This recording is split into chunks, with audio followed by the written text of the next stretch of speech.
প্রথম কথা হলো, মাহফিল কমিটি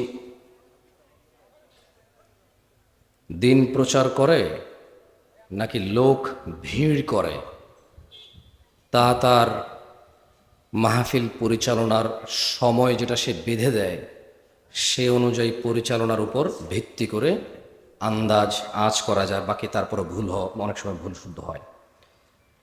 আমার স্পষ্ট মনে আছে, যখন আমি এখানে 6টার পরে এসে পৌঁছেছি, এখান থেকে সাউন্ড গিয়েছিল 10টা 50-এ আজকের মাহফিল শেষ হবে। আপনারা কি শুনেছিলেন? কেউ কারা কারা শুনেছিলেন হাত তোলেন।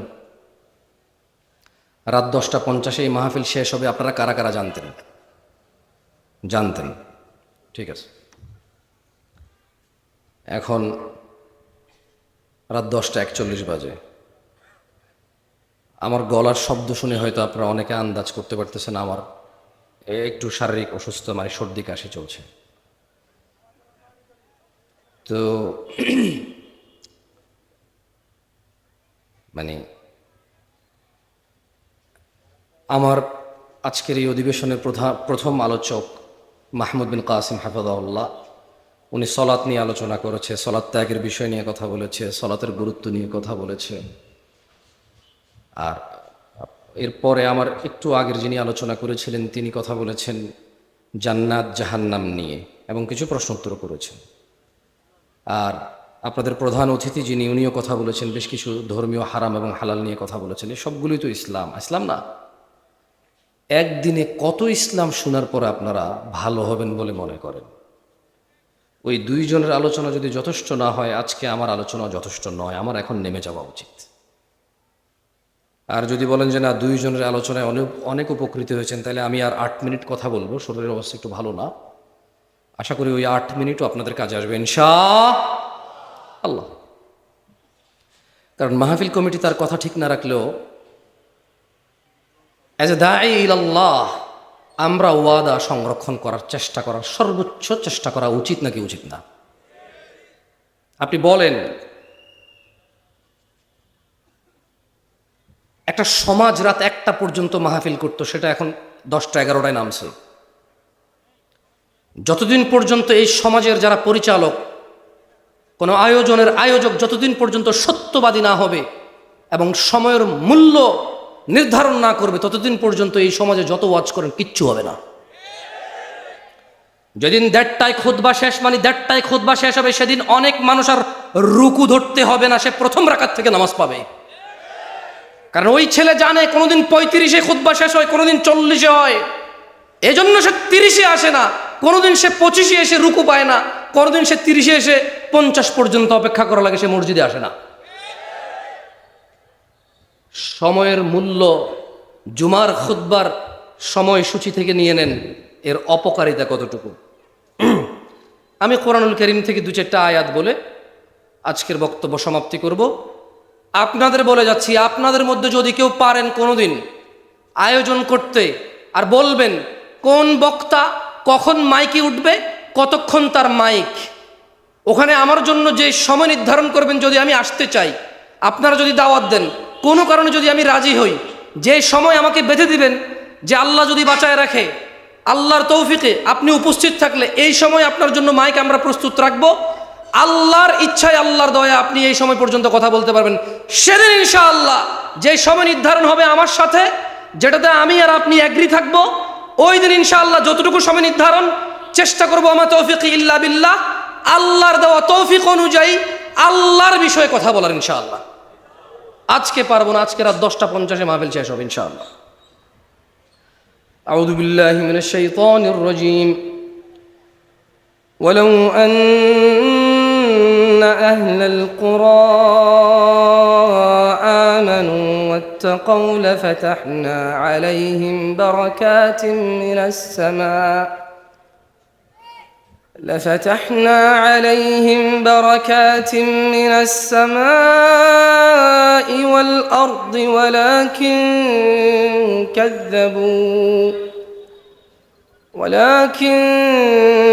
كذبوا فأخذناهم بما كانوا يكسبون.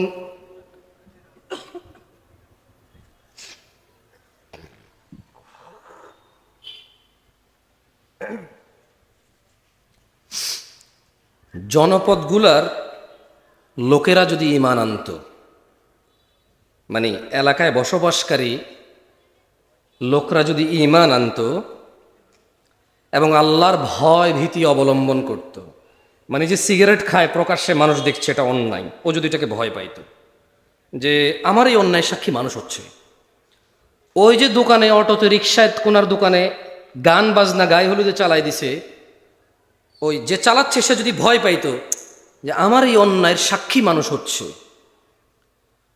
ওই যে মেয়েটা বোরখা ছাড়া হাঁটছে ও যদি ভয় পাইতো যে আমাকে সবাই দেখছে, আমার অন্যায় সবাই সাক্ষী হচ্ছে, ওই যে ছেলেটা জনসম্মুখে মেয়েটার দিকে এভাবে তাকিয়ে আজে বাজে কথা বলতেছে বন্ধু বন্ধু, ওর বন্ধু যেটা শুনছে, ওর বন্ধু যেটা সাক্ষী হচ্ছে, যদি ও এটাকে ভয় পাইতো, মানে আল্লাহর ভীতি অবলম্বন করতো, আল্লাহ বলছে যে লাফাতাহনা আলাইহিম বারাকাতিম মিনাস সামা, যদি জনবসতির লোকগুলা আল্লাহর ভীতি অবলম্বন করত, তাইলে আল্লাহ তাদের জন্য আসমান আর জমিনের কল্যাণ উন্মুক্ত করে দিত। আল্লাহ করবে না, আল্লাহ করেনি। আল্লাহ বলছে যদি এরা আল্লাহ ভীতি অবলম্বন করত গুনাহ করার সময়, যদি এরা ঘুমের সময় আল্লাহ ভীতি অবলম্বন করত যে ফজরে যেতে হবে, ঘুমানো যাবে না, স্ত্রী সহবাসের পরে যদি এরা আল্লাহ ভীতি অবলম্বন করত যে আজান হয়েছে মানুষ দেখবে গোসল করতেছি, কি আসে যে আমি বিয়ে করছি আমার বউ আমি থাকবো এটা সবাই জানে, এখন গোসলের লজ্জা কোথায়, গোসল করো ভাই নামাজে যাও, ওখানে যদি আল্লাহ ভীতি করত, এই যে লোকটা দাড়ি কাটছে, এ দোকান ভর্তি লোক এই আল্লাহ রাসূলের সুন্নাতটা কেটে ফেলতেছে, সবাই সাক্ষী, হাজার হাজার মানুষের সামনে চলাফেরা করে, ও যদি ওখানে আল্লাহ ভীতি করতো যে দাড়িটা কাটতেছি গুনার কাজ, সবাই সামনে সবাই সাক্ষী, আবার আমি এটা কেটে ফেলতেছি, আল্লাহ ভীতি যদি অবলম্বন করত, আল্লাহ বলছেন যে লাফাতাহনা আলাইহিম, এই লোকগুলা যদি অপরাধের সময় আল্লাহকে ভয় করত, এই লোকগুলা যদি নেকি করত আল্লাহর ভয়ে, আমি জমিন আর আসমানে যে বরকত রেখেছি কল্যাণ রেখেছি খুলে দিতাম, সব উন্মুক্ত করে দিতাম। ওয়ালাকিন কাযযাবু ফাআখাযনাহুম বিমা কানু ইয়াকসিবুন, কিন্তু তারা মানে আমরা সত্যকে প্রত্যাখ্যান করলাম, আল্লাহ এটাই বলছে। আল্লাহ বলছে কাজেই তাদের কৃতকর্মের জন্য তাদেরকে আমি পাকড়াও করলাম। তাদের সরকার তাদের মেরে নিউজে কম বলে, তাদের সরকার তাদেরকে মেরে বলে যে রং মাখায় শুয়ে আছে, তাদের অভিভাবক